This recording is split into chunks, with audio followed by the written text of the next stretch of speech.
It's been a really long time since I made a video, huh? Well, how about, wait, what am I about to say? Well, what's a better time than to return on a holiday I don't care about, talking about a movie on a completely opposite holiday?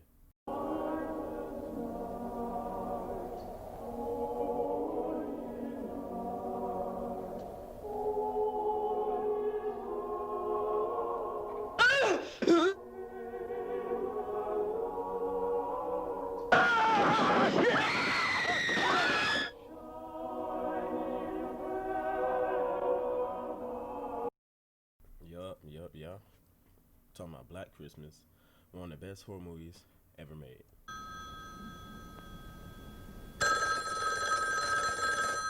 A high school girl's been murdered. Mr. Harrison's daughter is missing. And now at the house where she lives, the other girls are getting obscene phone calls. And I won't be talking about the full movie as I really want you guys to experience it yourselves if you've never seen this film before. It's really good. It's not like your typical modern day slasher or horror movie or whatever. It's not full of like mystical beings, jump scares, sits at the third, you know. So I feel like it's the perfect movie for this season. But I feel like if you're in a group of people that's more rowdy, just go watch like some random Blumhouse movie or I don't know, something on Netflix or Amazon Prime Hulu or something. I don't know, but this is the perfect movie. It's just for you and your friends or whoever you're with to chill out. You know, just chill out, watch a good horror movie, turn it on. This isn't a review, analysis, breakdown, or anything. I just want to talk about the movie. I will not cover the full movie because, like I said, I just want you guys to go out and experience. I didn't finish my sentence. I'm not fixing that. Experience it. No, experience it. What? Yeah. So let me get the usual stuff out the way. You know, Black Christmas, 1974 movie, often cited as one of the most influential slash movies of all time. Cited as one of the most, well, as the first slash movie of all time, if not the earliest. For sure, it's one of the earliest. There's a few more that came out before, but I want to say they're not like how Black Christmas is, in the sense that how Black Christmas went on to influence many other horror movies, especially movies like Scream, Halloween, Texas Chainsaw Massacre a little bit. So yeah, this movie for sure is influential. Sorry if I'm really chill. I just don't have the energy to just try to keep you guys engaged like other YouTubers do. I don't know. I just think that's kind of lame and whack. Plus, that's not my personality. I just want to be me. I just want this to be something you guys can chill out and just listen to. You can watch the video because I'm an editor, of course, if you want. But I mean, you can just chill out, listen. This movie is very funny. Just like a lot of horror movies to follow it and that came before it. It's unintentionally funny as well as intentionally funny, and I love it.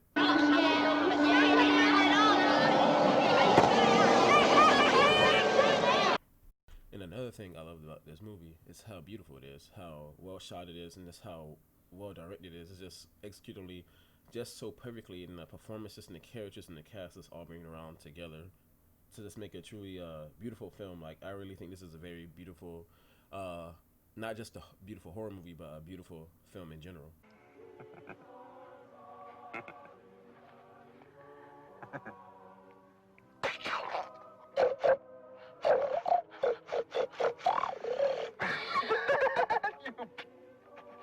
Big cunt. You big cunt. You big cunt. Let me lick it. Lick it. Like you see that was so beautiful. This whole movie is just so well executed. John Saxon's in this movie.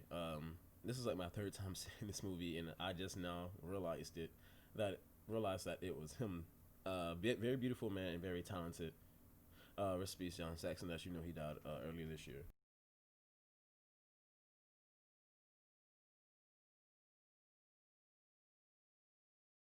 But back to the movie, you can see how this movie went on to influence a lot of other horror movies because, like I said, it's intentionally funny and unintentionally funny. You have the goofy cop character, and you have the goofy what is the word? The posse characters that come in, which is later also used as a trope. As it just the goofy characters in general are here in this movie, and it's funny because it's something that I've seen in a lot of movies. And I think it was I cannot remember what Halloween movie it was in, but it was put in a Halloween movie, and it was one of the weirdest shits ever. All clear. Nothing above, nothing below.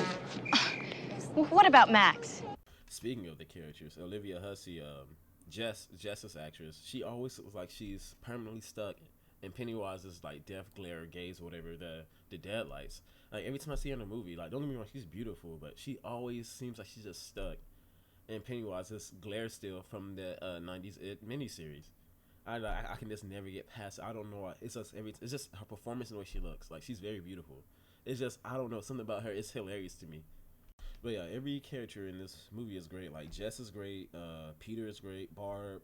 She's funky. She's a funny ass character. I feel like they overdid it with her a bit, but it's fine for what it is. Am I talking too fast, guys? I'm gonna slow down just in case I am. Another thing this movie does with this characters is that it humanizes them and actually make them characters and people. Unlike a lot of modern day horror movies, not even modern day one. I guess that would be modern day horror movies and movies from yesteryear, the past, or whatever. They just give you a bunch of characters for the sake of having a bunch of characters, so they can exist to die. They literally their purpose is to be in this movie to die, and then they give these characters props like their brother, sister, girlfriend. They're not even characters themselves. They're just props. They're just tools added on, thrown onto the character. So when they die, you kind of feel bad, and typically after they die, that's when they try to make you feel bad. It's like, oh man, Michael was such a people thought he was a jock, but he was really just so smart and kind. He was so tender. I hate that happened to him. It's like, okay, this movie avoided doing all of that. It's a very smart and subtle film. It's very nuanced. It's just beautifully well done. But yeah, it's for sure made all of his characters feel real. Like they all felt like real characters and people. Like they felt like someone you would know and speak to. Like they all had their little things that propelled them, made them feel like people. Like it was even the smallest things that made them feel like people. I feel like not a single character existed in this movie just to just die or just to eat up screen time, just to be an asshole. Because that's one thing I noticed. A lot of horror movies build up they put characters in there just for them to be assholes. A lot of movies are just full of just bad people or just bad characters. There's generally bad people or characters or just characters you just don't care about. And it's like, don't give me characters I don't care about because when they die, I'm not gonna feel nothing. If anything, I'm gonna start rooting for the killer. And I feel like that's not the point of your film. You failed as the filmmaker. Like at that point, what are you trying to say? What are you trying to do? What are you trying to execute? What are you trying to show me? Why am I rooting for the killer? Should I root for the killer? Should I root for the people?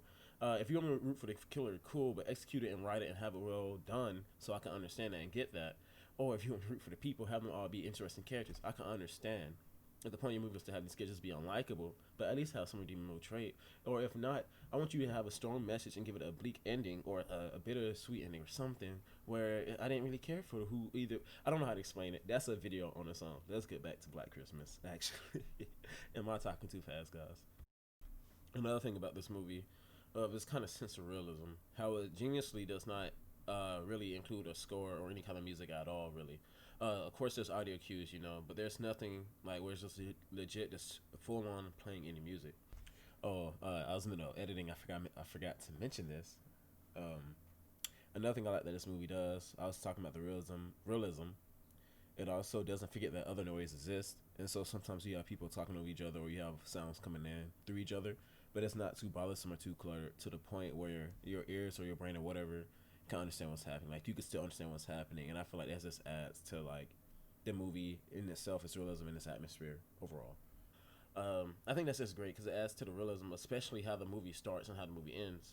The lack of music really adds to the atmosphere and presence. Like I said, I think this is a perfect movie for this holiday, if for you and your friends or family, whoever you're with, to watch. But it's for sure not your typical horror movie. But I feel like that's what makes it stands out. It's a beautiful movie that had two needless remakes for no reason at all.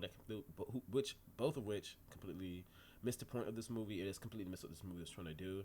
They should have been their own movies at that point. I mean, they still have been bad. They should have been their own movies for sure.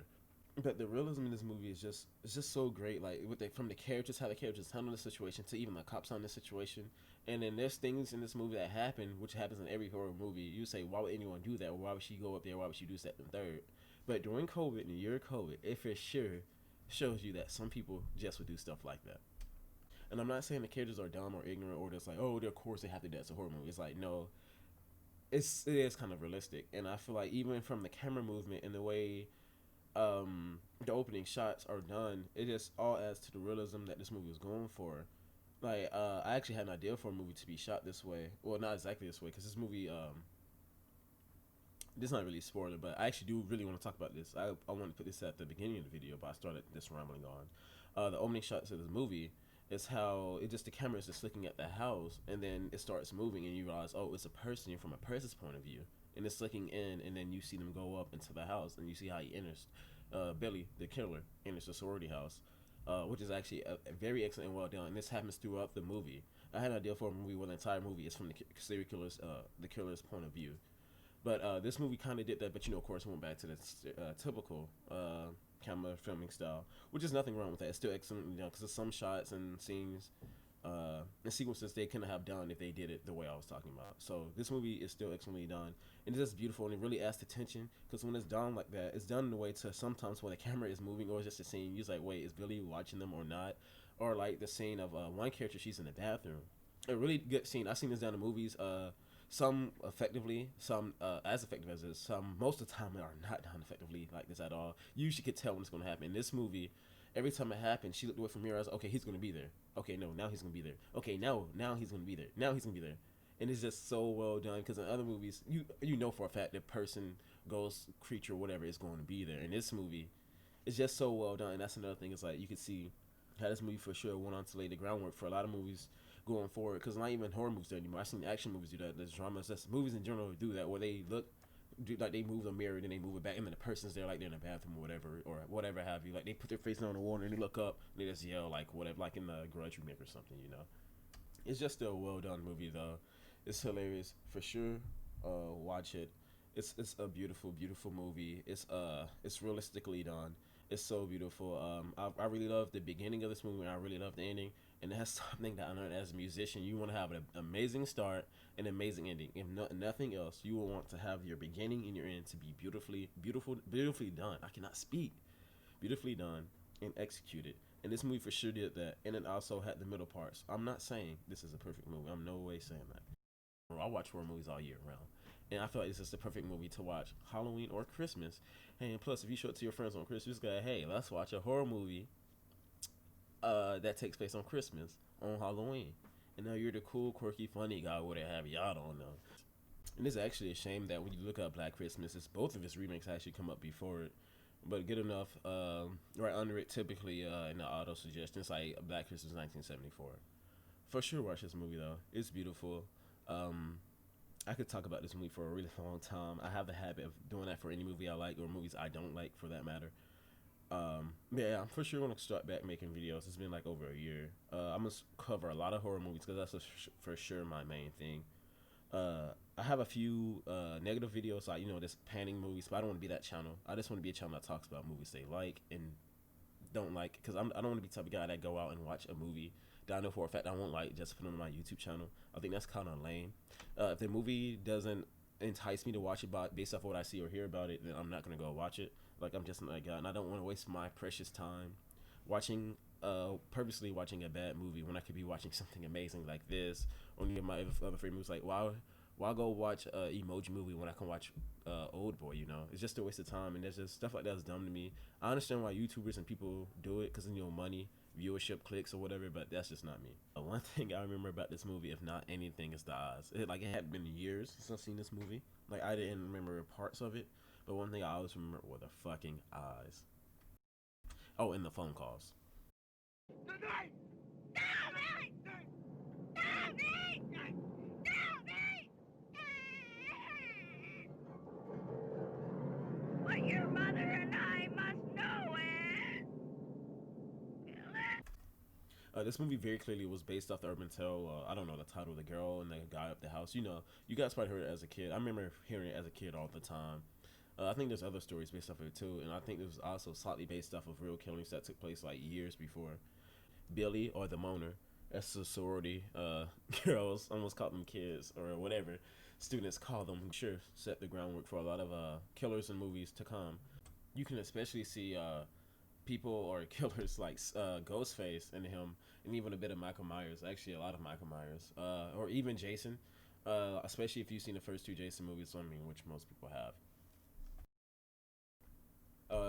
Yeah, especially with Ghostface, the phone call thing, the opening scenes of Scream, the original Scream 1996. Another great movie I would like to cover, but I feel like that movie has just gained so much popularity that I feel like it's kind of just pointless to talk about it. But back to Billy. He's just a very interesting character. There's subtle hints and motivations for this character that you can pick up in the movie, and also that's what the crew the director and crew said, and I believe it because watching the movie you can kind of make out things he's saying, but at the same time it's kind of scarier for him to have like no motivation at all, or at least for this group of teens, or to do what he does, because some people just kill just because they kill, or what happened to them in their past. But you know what happened to you in your past doesn't define you. That never is an excuse or reason for you to go out and harm others or even yourself. So I feel like that makes it even scarier and it plays into the realism of the movie, and that's what the cast and crew, as well as the director, was going for. Billy is a very interesting character in the sense that it kind of feels like he's more than one person. It's like he has to be more than one person. If you ask me, it's actually insane. And I feel like that's where the Scream influence for sure comes from. How that in the Scream, spoilers of Scream, a movie that's as old as I am, had two killers, more than one killer. It really plays up that angle. It's like who is it? Like it's like a whodunit movie in a sense, and that's what Billy is. He essentially helps Black Christians elevate. He elevates the movie more. Is what I'm trying to say.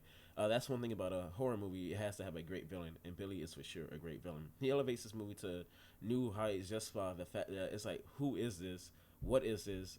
And how many of these of him or them are there? Because it really it really plays up that aspect of the whodunit that I really feel like influenced Scream. Scream, I'm pretty sure when I was looking up Scream a while ago, I didn't see anything about it, but it's just way too many similarities. It could just be, a mistake on my part, just what's the word I'm looking for. It's just a coincidence. But the whodunit aspect of this movie and Scream are way too similar. And the whodunit aspect in this movie is just so excellently done, because it's like, it for sure has to be more than one person. I never thought about that until now, actually, especially due to the fact that he knows things that he shouldn't know, and he says things that he shouldn't know. He says stuff that only a character said to another character. I mean, yeah, it was said in public, but it was like, how would he have been there, or like, I don't know how to explain. Like I said, it's just a very interesting movie. It's to the point where it feels more like a whodunit murder mystery kind of horror thing.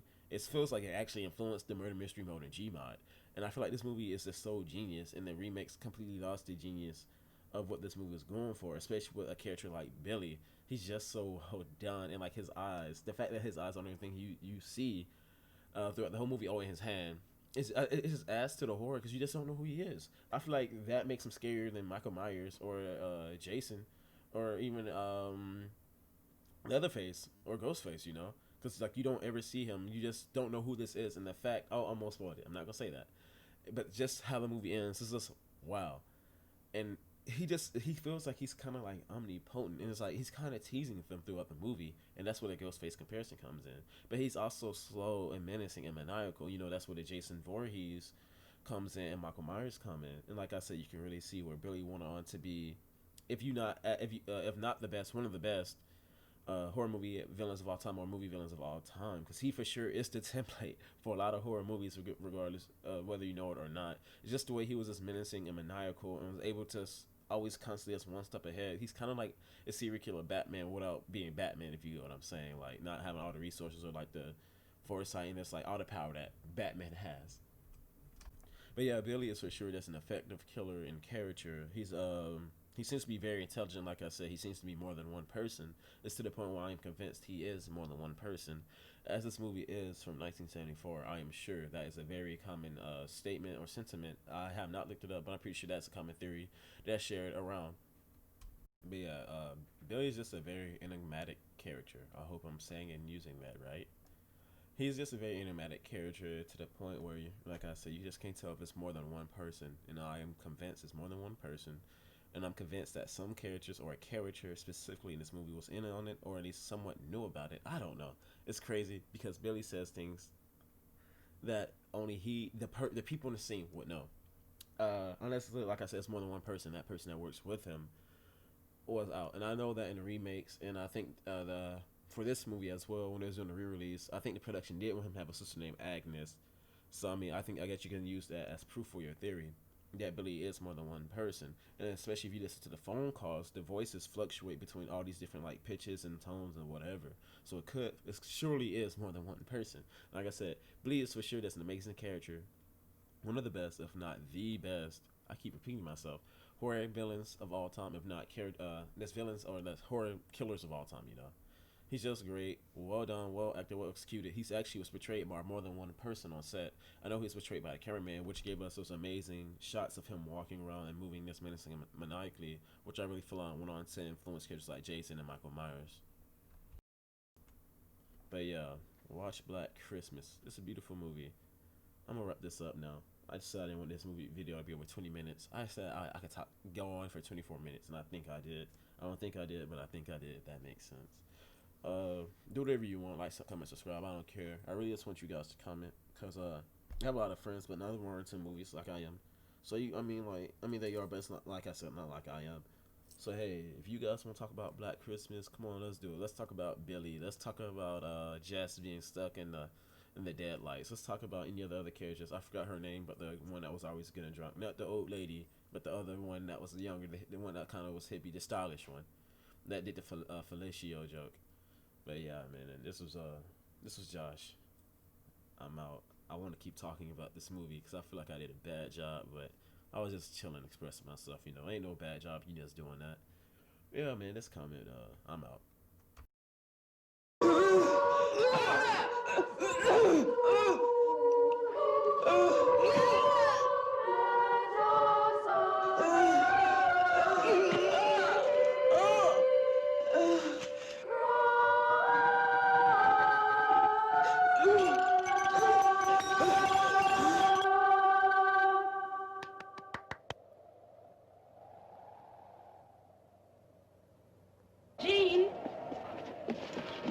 What's up?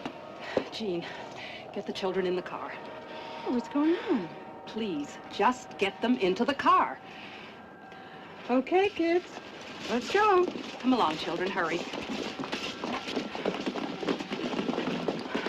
Miss. Thank you. Merry Christmas. There was a little girl murdered over in the park tonight. Yes, I heard. Your phone's ringing. 44 Cruiser 354. Oh, yes. Excuse me. Good night. Certainly. Good night. Testing. Bill Graham, trace call coming in on front 9.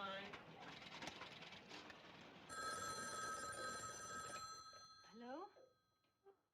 I have had it, boo-boo. I'm gonna bust out of here. How come, Yogi? Every day, it's the same old thing. Look at the bears, look at the bears, look at the bears. Sheesh. Hey, Pop! Look at the bears! Look at the bears! Look at the bears! See what I mean, boo-boo? What you gonna do about it, Yogi? I am gonna get out of this park. But how you gonna get past the ranger, Yogi? I will use strategy, boo-boo. Watch this.